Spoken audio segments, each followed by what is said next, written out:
Magandang araw mga bata. Para sa ating unang araw, pagbibigay tulong ayon sa sariling kakayahan.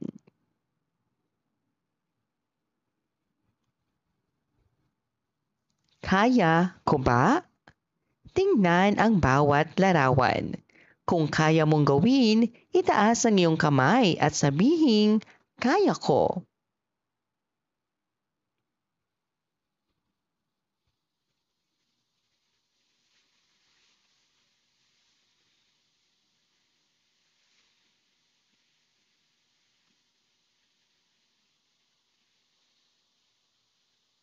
Ano ang naramdaman ninyo habang sinasabi ang kaya ko? Bakit mahalagang gamitin ang ating kakayahan sa pagtulong sa iba? Lahat tayo ay may kakayahan. Maliit man o malaki, magagamit natin ito para makatulong sa iba. Ang pagtulong ay nagpapakita ng pagmamalasakit sa ating kapwa.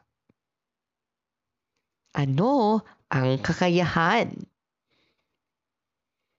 Ang kakayahan ay ang mga bagay na kaya mong gawin.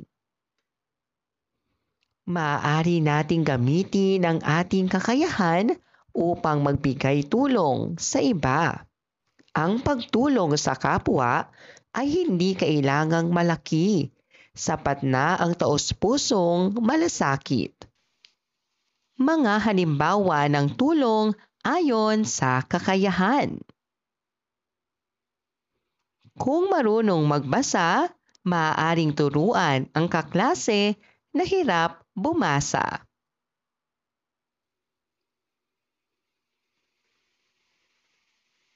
Kung ikaw ay mahusay gumuhit, gumawa ng poster para sa proyekto ng klase. Malakas ang katawan, tumulong magbuhat ng mga gamit. Mahilig maglinis, tumulong magwalis ng silid-aralan. Ang simpleng pagtulong mula sa puso ay nagpapakita ng pagmamalasakit at kabutihang asal. Ang maliit na tulong ni Lara. Isang araw, pagod na pagod si nanay sa paglilinis ng bahay. Si Liza ay kakagising lang at nakita ang nanay niyang nag-aayos pa rin. Lumapit siya at nagsabi, "Nanay, tutulungan po kita." Tinulungan niyang punasan ang mesa at magligpit ng laruan ng kapatid niya. Matapos ang kanilang paglilinis, ngumiti si nanay. "Maraming salamat anak, malaking tulong ang iyong ginawa," sabi ni nanay. Masayang sumagot si Liza. "Maliit lang po iyon, pero gusto kong makatulong." Sino ang tumulong kay nanay? Ano ang ginawa ni Liza upang makatulong? Ano ang ipinakita ni Liza sa kanyang ginawa? Paano mo maipapakita ang pagtulong ayon sa iyong sariling kakayahan? Lahat tayo ay may sariling kakayahan. Kung gagamitin natin ito sa pagbibigay tulong sa iba, napapakita natin ang pagmamalasakit at kabutihan ng puso. Gawin natin. Isulat ang tama kung ang mga sitwasyon ay nagpapakita ng pagmamalasakit at mali kung hindi.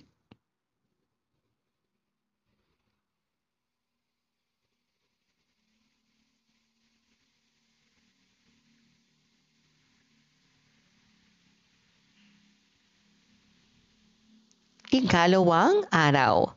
paggamit ng sariling kakayahan sa pagtulong sa kapwa. Basahin natin. Ang kakayahan ni Miko. Si Miko ay isang batang mahilig gumuhit. Isang araw, may proyekto ang kanilang klase.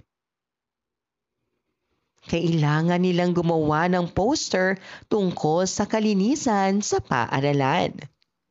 Hindi marunong gumuhit ang ilan niyang kaklase, kaya inalok ni Miko ang tulong niya.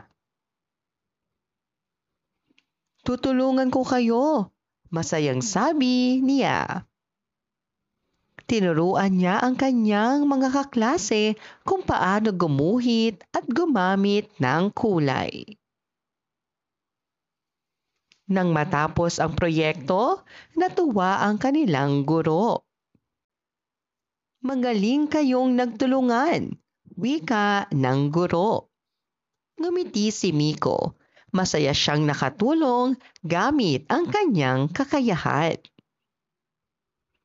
Ano ang kakayahan ni Miko? Paano niya ginamit ang kanyang kakayahan? Ano ang naramdaman ni Miko nang matapos makatulong? Paano mo magagamit ang sarili mong kakayahan upang makatulong sa iba? Ang bawat isa ay may sariling kakayahan. Kung gagamitin natin ito upang mag-alok at magbigay ng tulong, napapakita natin ang pagmamalasakit at kabutihan ng puso. Gawin natin. Isulat ang tama kung ang mga sitwasyon ay nagpapakita ng pagmamalasakit at mali kung hindi.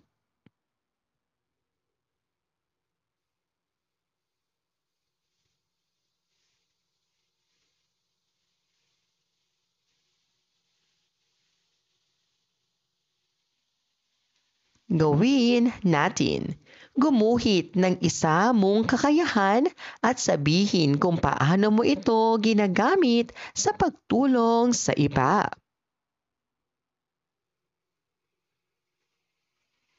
Ikatlong araw, pagtulong sa kapwa sa iba't ibang paraan. Ano ang gagawin mo? Tingnan ang bawat larawan. Sabihin kung ano ang iyong gagawin.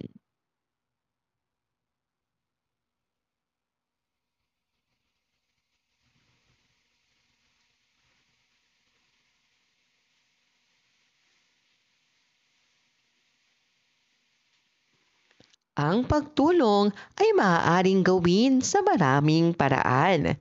Hindi kailangang maging malaki o magastos. Mahalaga ay mula sa puso. Ang pagmamalasakit ay naipapakita sa pamamagitan ng maliit na gawaing kabutihan. Mga paraan ng pagtulong. May kaklaseng gutom. Magbahagi ng pagkain.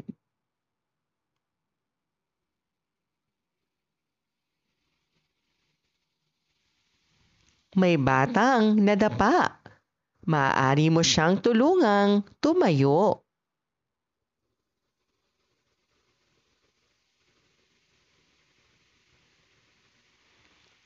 May sakit na kaibigan.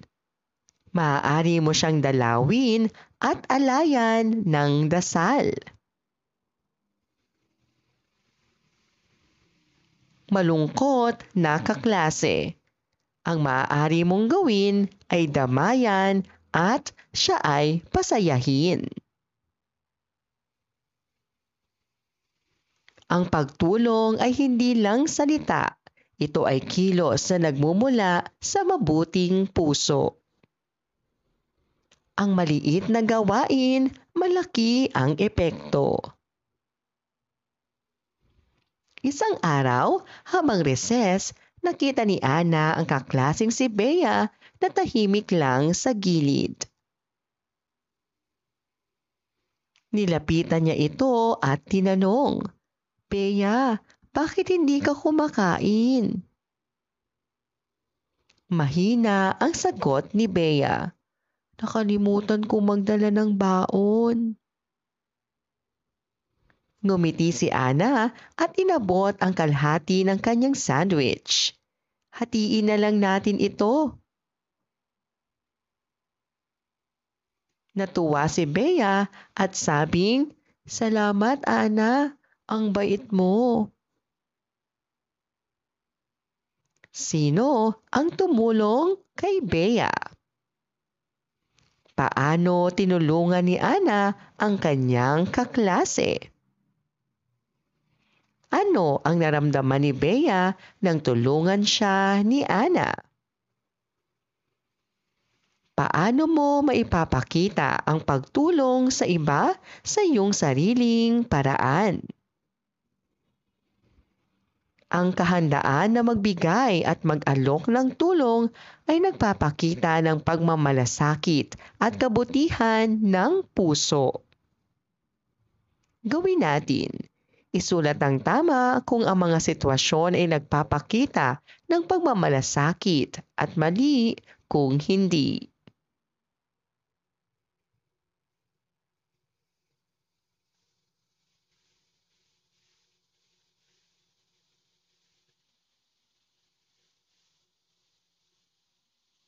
Ika-4 na araw, pagiging mapagmalasakit sa kapwa.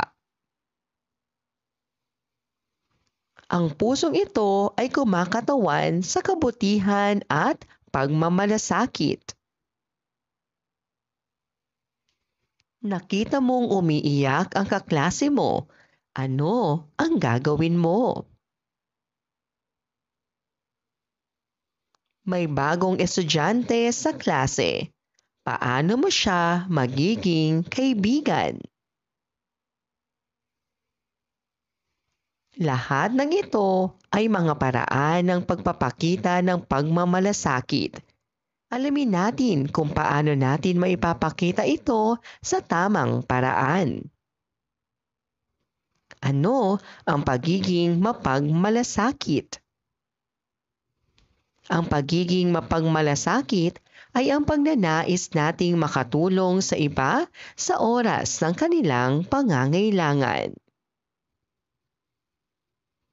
Kapag handa tayong tumulong, ipinapakita natin na tayo ay may kabutihang loob at malasakit.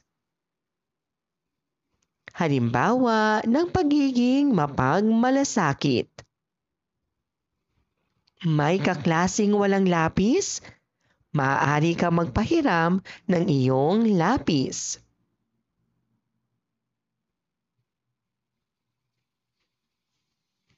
May kaibigang malungkot. Maaari mo siyang kaibiganin at damayan.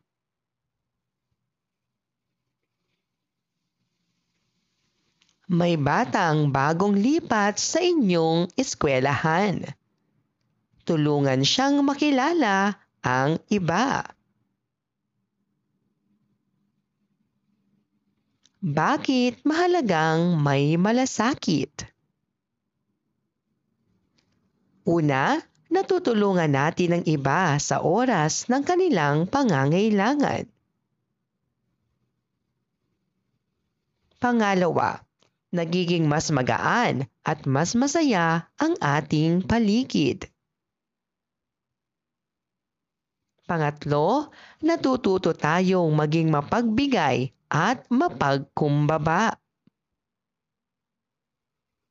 Pang-apat, naipapakita natin ang tunay na kabutihang asal at pagiging mabuting mamamayan.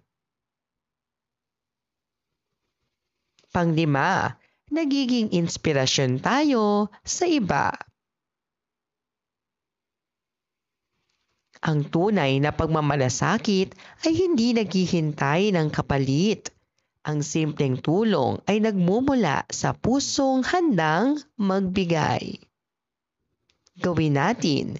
Isulat ang tama kung ang mga sitwasyon ay nagpapakita ng pagmamalasakit at mali kung hindi.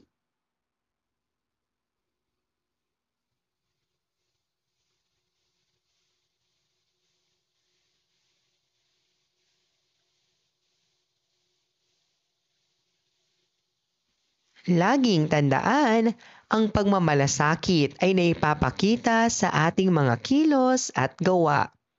Ang maliit na kabutihan ay nagdadala ng malaking kasiyahan sa iba.